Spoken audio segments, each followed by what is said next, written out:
यहाँ सीरियल कुमकुम भाग्य में एक बड़ा और धमाकेदार ट्विस्ट आ गया है। अब कहानी में जबरदस्त उतार चढ़ाव देखने को मिल रहे हैं।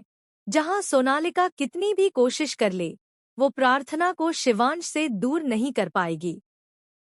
अब तो साफ हो गया है कि शिवांश और प्रार्थना एक दूसरे से प्यार करते हैं और एक दूसरे के लिए लड़ने को भी तैयार हैं।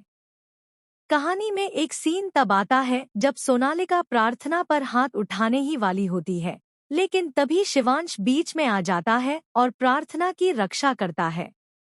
वो साफ साफ सबको कह देता है कि अगर किसी ने भी प्रार्थना से बदतमीजी की तो वह बिल्कुल बर्दाश्त नहीं करेगा।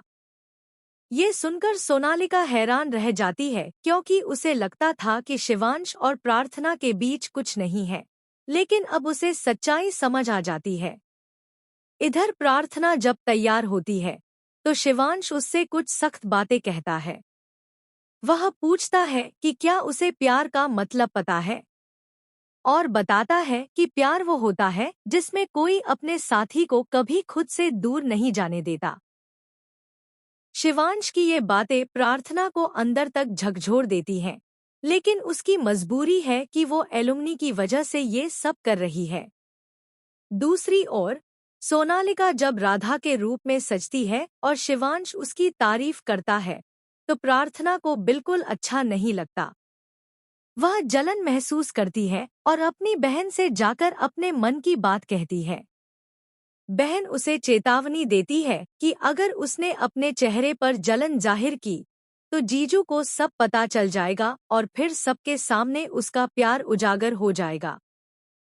प्रार्थना खुद भी मानती है कि वह शिवांश से प्यार करने लगी है और इसलिए जलन होना स्वाभाविक है। शिवांश भी यह महसूस कर लेता है और उससे पूछता है कि क्या वह सोनालिका की तारीफ सुनकर जलन महसूस कर रही थी। प्रार्थना झूठ बोलने की कोशिश करती है, लेकिन शिवांश कह देता है कि सब उसके चेहरे पर साफ नजर आ रहा था।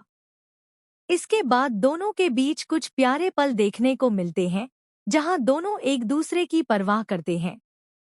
लेकिन तभी आता है एक और ट्विस्ट, जब सोनालिका वहां पहुंचती है और प्रार्थना और शिवांश को एक साथ देखती है। वह उन्हें अलग कर देती है और गुस्से में प्रार्थना को थप्पड़ मारने ही वाली होती है कि तभी शिवांश उसका हाथ पकड़ लेता है। वो उसे रोक देता है और साफ शब्दों में कहता है कि अब वो ऐसी कोई भी हरकत बर्दाश्त नहीं करेगा।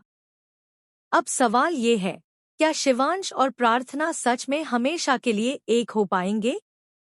और क्या सोनालिका का खेल अब खत्म होने वाला है? आपका क्या मानना है? अपनी राय हमें कमेंट में जरूर बताएं। और ऐसी ही खबरों से जुड़े रहने के लिए